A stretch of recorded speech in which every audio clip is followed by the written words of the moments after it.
Hi,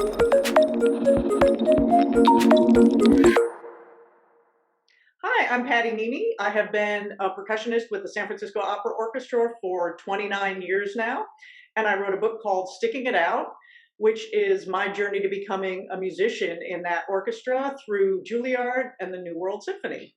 And today we're talking to Greg Landis, and he wants to talk about his musical career and his more recent foray into another passion of his. Greg?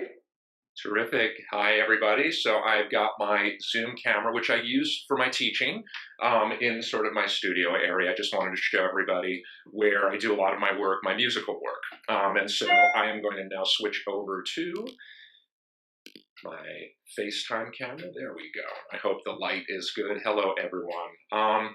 So first of all, I just want to say it is so great to reconnect with Patti in this way. We both went to school at the same time, and I haven't seen or worked with Patti in a long time. So this is just the best way to reconnect. I'm really grateful and really, really happy. Thank you, Patti. So very quickly, we did go to Juilliard together. So I graduated with my master's and immediately started working, freelancing in New York. I was principal timpanist with the New Haven Symphony.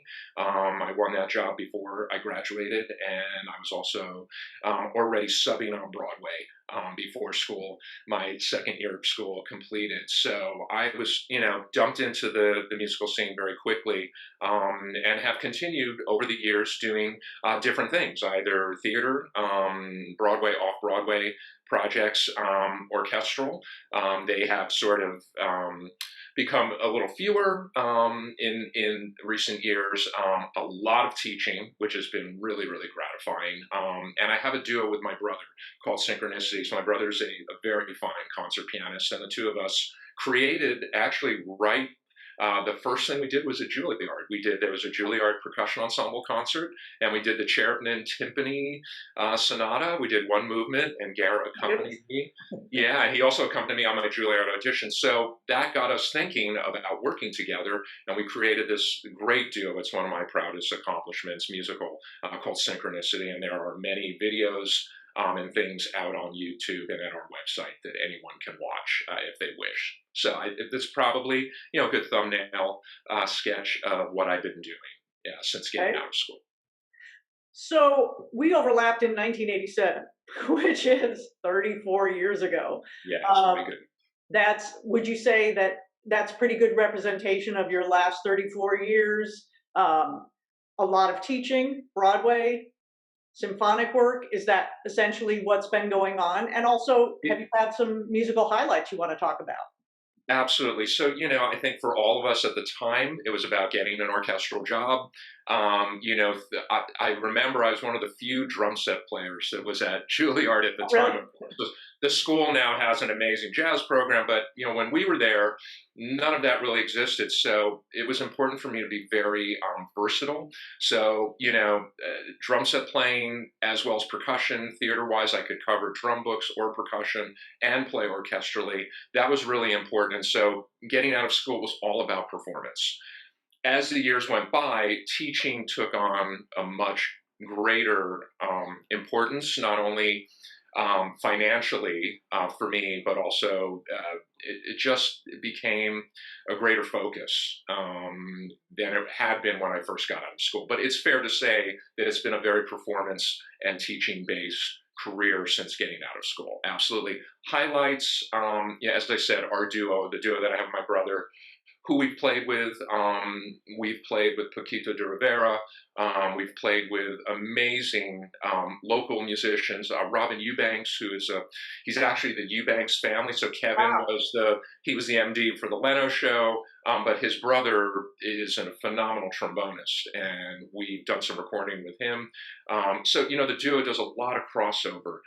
One of our most popular videos is The Rite of Spring, and we've actually had 1 million people ask for the arrangement of our duo version of The Rite of Spring, which is not possible, unfortunately, but we also cross over to sort of fusion, jazz fusion and things like that. So it's been important for me to be very versatile in my playing. Classically, New Haven, I was very proud of that principal spot. Very proud of the Garden State Philharmonic. I'm playing with them now. We just did a concert last night. It was a recorded concert, but I'm very happy to be working with Diane Witry, the conductor for that group. I've gotten to work with amazing conductors, amazing musicians. Being in New York, there's no shortage of incredible players. I've played all the major concert halls, and that's all been great.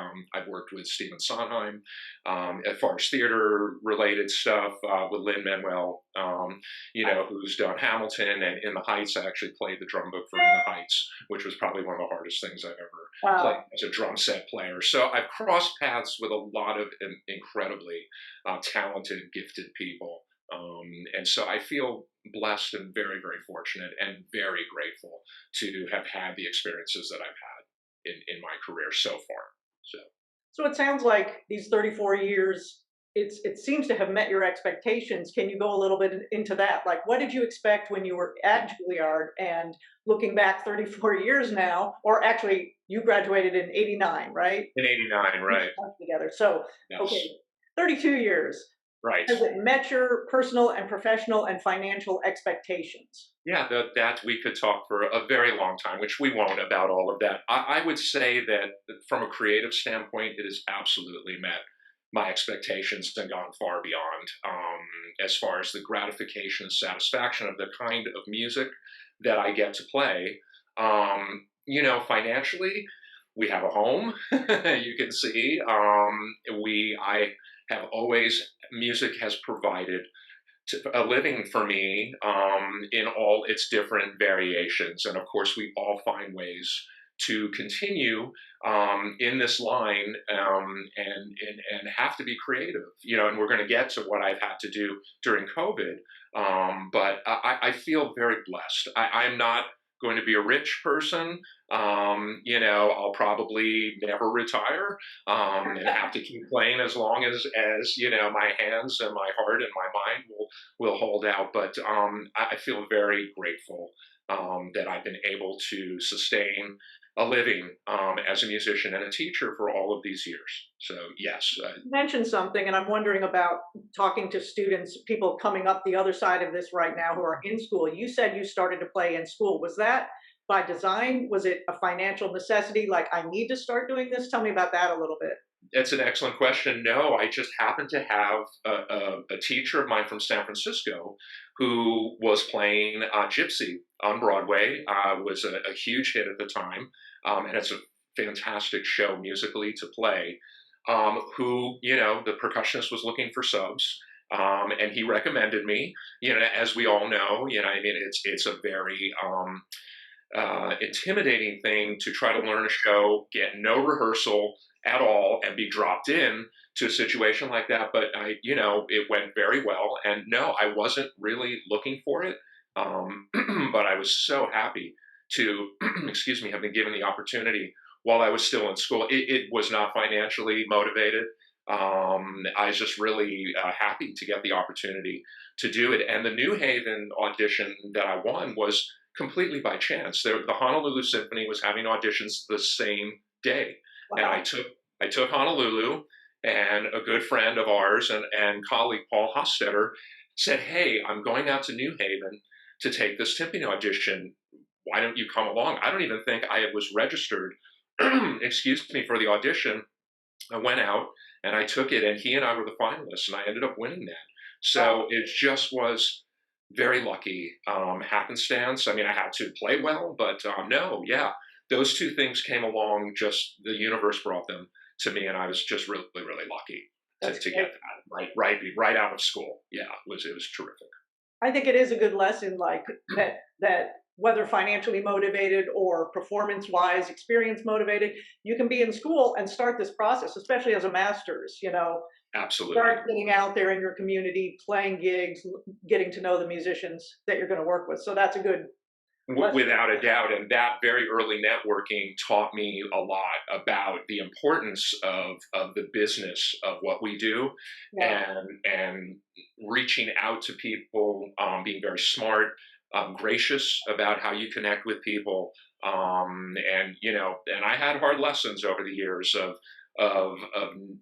not making the right choices with communications and getting involved in certain things. I'm being vague about this, but I took my lumps a little bit and learned how the business, the big part of what we do, the playing is very important, but the social skills Yeah. and the business skills of what we do are almost as important. I don't want to say more important Yeah. than the actual playing, but it is a huge component. So, I cannot stress more that it's important for young players to learn those skills, and be as gracious as possible. Do you think you Um, could distill that down into a lesson for those, that social aspect? I mean, you said be gracious. Is it as far as communication, or do you want to put it under the umbrella of be good at communicating? Is there a way you would give a lesson? all of the above, absolutely. So I think there are when we started, it was the telephone. It wasn't Right. an email.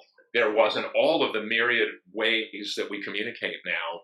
And then there was face to face. There was the social skills of just personal interaction with somebody. I think I'll bring up a great example. Recently, someone came to me about donating a beautiful drum set, um, almost brand new, pristine. They didn't want to be paid. They wanted to give it away. And so I reached out to my colleagues, and one of my colleagues, Jimmy Musto, who you also know, had a student who was really needy, financially didn't have the means to buy their own drum set. Great player, great person. So I put the two people together. And as I was thinking about it, excuse me, I contacted the student. I said, you know what? When you go to pick up the drum set, why don't you have a gift certificate, a bottle of wine? I was just making suggestions. It's like, don't just show up and say thank you for the drums. Come with something in hand, or just do something gracious to show the appreciation. This person is giving you, Yes. a gift. And so he did. And the happy ending is that the person who donated the set texted me and said, "Oh, Charles is the most gracious young man. I'm so happy that he's getting the drums." And so it was a great ending. I don't know if Charles was going to do that on his own, if he was tracking on that. He thanked me for bringing it up. But it's that kind of something as simple as that. And when you're talking about work, and maybe something, where you're going to be playing 50, 70 shows on Broadway, and you're subbing for somebody, you need to be very mindful. Let's just say that Yeah. about your interactions, your gratitude, being graceful and gracious. And because I'm sorry to say, there's a lot of ungracious behavior Sure. out there that just over the years I've been observed and seen, including myself. And I had to learn, to be that way too. So yeah, sorry to go on about Oh, that. that's But, good. very important for young players, because you can be a phenomenal player as you are, and not have the social skills, and there are just too many great players to I choose from. agree. And I've learned those lessons too. I've had to learn them. So you've had these decades as a professional musician, and recently you took a foray into a completely different venture. Can you tell us about that? Yes, I did. So, when we shut down for COVID, I was teaching a lot, and actually, as we all know, everyone who's been teaching, it actually became more time consuming, because there was a lot of preparation, and things that we never did when we just showed up in person. But when the summer hit, I started to look around for other things to do. So I actually worked for Music and Arts, which is the summer before. It's sort of a nationwide a music studio and instrument rental. Like a bulk of their business is doing instrument rentals and things like that. And I didn't want to go back to that. And I thought, what am I passionate about? And animals is certainly my second passion. And I've been doing animal welfare volunteer work for years and years and years, as well as Red Cross volunteer work. So I thought that the fact that I had sort of calm under duress with the Red Cross stuff, and a lot of experience with animal volunteer work, that I would, God help me, try to put a resume together, and find some work in the veterinary field. And so I took, my 3-page CV of musical stuff, threw that in the garbage and put together a very obviously brief, resume of my volunteer work, some of the other things that I've done to try and focus on that. And lo and behold, I got hired by a small hospital.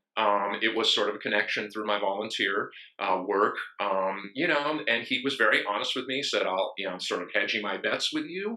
We want to see how you do.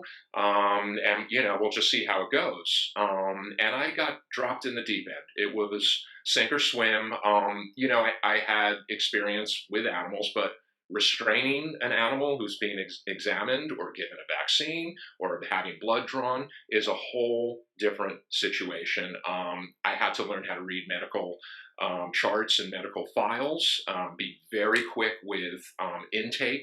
So, basically I would go out to the client, because we were not having anyone in the building, take a full history of what's going on with the animal, why are they there, come into the building, open up a SOAP. A SOAP is a medical record called a subjective objective assessment plan. I pulled that out of my hat there. Create the SOAP and open it for the doctors, and then give the doctors the full rundown of what's going on with the animal. And if you've never done this before, and it was all being timed, so it all had to happen within 5 to 7 minutes. If you didn't get, if you fell behind, I've had one of the doctors come in after a minute. I had the animal in the room for 60 seconds and he came flying in like, what's going on? Why are you still? So it was stressful. It was difficult. And the training, because I know you're going to ask about the training, was really in real time. I mean, they didn't really have the ability time-wise to take me aside and show me everything. So it was kind of boom, boom, boom as we were going along. And, there were some bumpy times and stressful times. But I learned that, sometimes that's the best way to learn. And I was there for 7 months when they cut my hours. I was part-time. I was balancing teaching with this new job. They cut me out my hours and I started to look around for another place. And I got hired on by Oradell Animal Hospital, which is, for northern New Jersey, really one of the very best. It's like going to Juilliard all over again, but in the veterinary medical field. And it is a teaching hospital. So the last 2 months I've been there, I am shadowing, like we do on Broadway, or, I am shadowing somebody who's been there for a very long time and learning, and they're not dropping me in the deep end and expecting me, like the other hospital did, out of necessity, to be able to do these things, boom, boom, boom. So, it's been a lot less stressful. I'm in the ER now at Oradell Animal Hospital, which is a whole other scene. The small clinic was all sort of wellness exams. Sometimes we'd get a very sick animal through, but this is a 24/7 hospital. I mean, a fully functioning, incredible facility. And so we're getting very, very sick animals that come through, and animals that expire, animals that are euthanized. And so that is a different thing for me. I'm there 2 days out of my 4 days, and then the other 2 days I'm in the clinic, which is more, wellness exams. It's a little less life and death sort of things for the animals. But the training I'm getting there is, it's more, they're taking their time with it. Whereas my first place, they just had no choice. We were understaffed. And I learned the hard way. Yeah, I took my lumps, but I was able to swim, and then move on to a better job. I mean, this hospital takes very good care of its employees. And yes, I came in at a very low. I mean, what we make as musicians per hour, it's not even close. When I came in, when I started the first job, it's a little bit better now. And I've gone to full time. So I'm actually going to 40 hours a week. And, until the end of the summer, this is what I'm going to do full time. I'll still be teaching. I had this first job back last night. We recorded a concert, and I know musical things will start to happen again. But yeah, I'm fully committed to doing this new job, at least through the summer, full time. Yeah. Well, a couple things stood out when you were talking. The first of which you said, essentially what we've been taught as musicians: follow your passion. So you had a passion for music, and then when you decided to pivot, you followed another passion. That was one thing that came out. The other was that it sounds like there's some real crossover, which you would imagine from music to any other profession. And when you started talking about, this need to stay calm in the face of things, we get up on stage and do that all the time. Yes, and I will have to say that's an excellent point because that training, um, being under high pressure situations, really did help. It really, really, really did help. And I'll say it's very interesting. In one of my first reviews with the first clinic, which was a smaller hospital, they had a job review. The doctor who hired me, who owned the practice, he said, you're a musician, and when you teach, you're used to, student plays, you listen, you play it back. There's this back and forth between the teacher and the musician. He goes, that's not what we do here. The medical, it's called see one, do one, teach one. And you probably, if you have anyone in the medical field, you are expected to see it once, be able to do it, and then actually be able to teach it. Well, guess what? The real world doesn't work that way.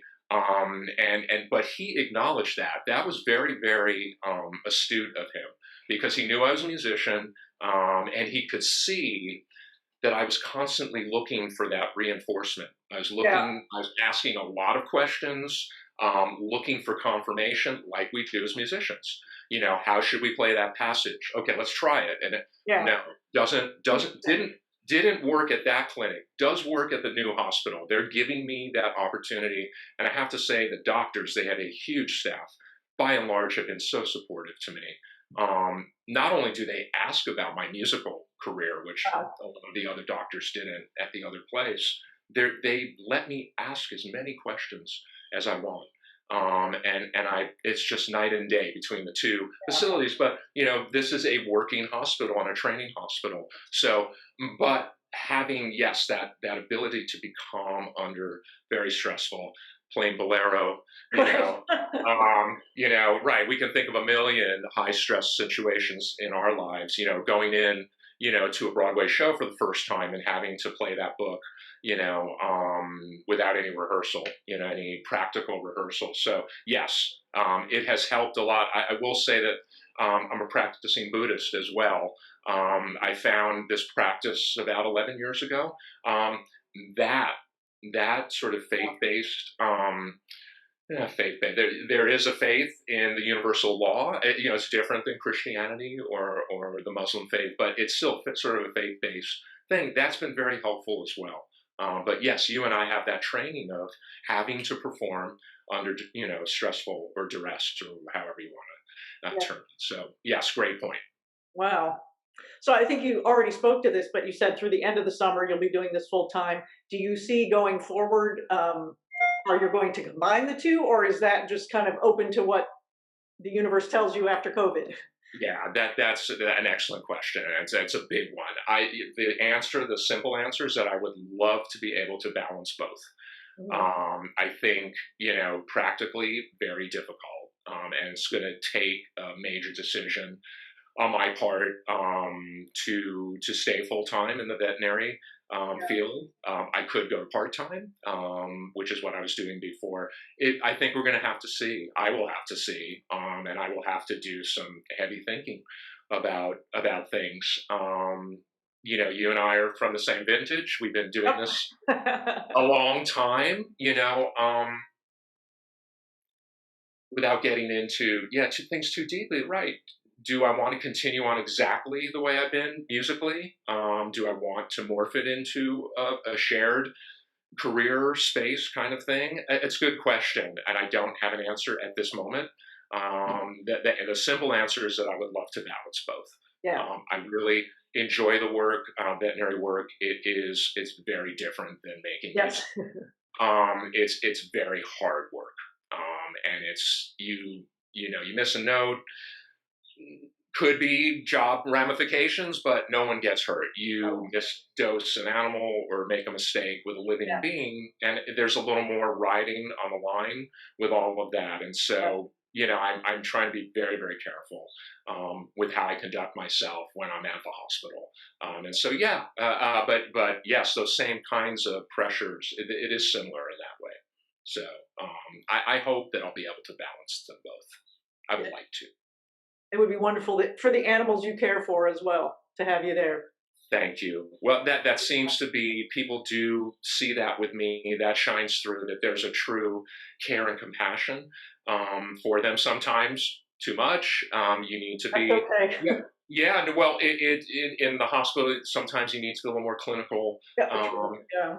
about things. But it's amazing that the doctors, I'll just see them pick up the animals and hold them, and it's like, even after years and years of treating hundreds and hundreds of animals, they still have that compassion and that connection to their patients. It really is very beautiful to see that. And so that seems to shine through with people. I've gotten a lot of comments that they see that very, very clearly with me. So That's yeah, wonderful. that's easy. So Yeah. that's the easy part. Well, I'm so happy to talk to you. Thank you so much for taking the time to talk about your new passion and to share it with anybody who comes to the PAS archive and listens to these recordings. So Thank you very much. It's been so nice to connect with you again. absolutely. Just in closing, I will say, yeah, we've all had to find, different ways to navigate, this very terrible time for the music business and for the arts in general. And I encourage you all to find that other passion, or I've thought about this for years and years, and I think we all hit patches in our career where it's like, my good, what else could I do? What else am I passionate about? I know you found your writing. A lot of people find other things that really resonate, and I think it's a really good thing.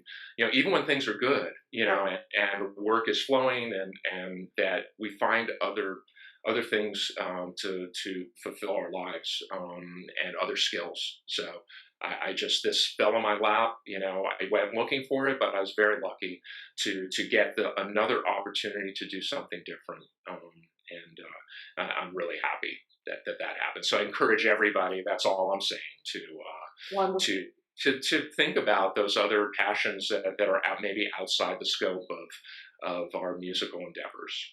So. Great. Well, thank you. Wonderful. Thank you so much, Patti. It's a real pleasure. A pleasure. And thank you, Ruth and PAS and everybody else, for offering this. Speaking of graciousness and gratitude, Absolutely. yeah, to be included, I'm very grateful. I think it's a fantastic idea to have all of these very talented people discussing, how they've navigated this really, really crazy, bizarre, challenging time. So thank you. Thank you, Ruth. Thank you, PAS.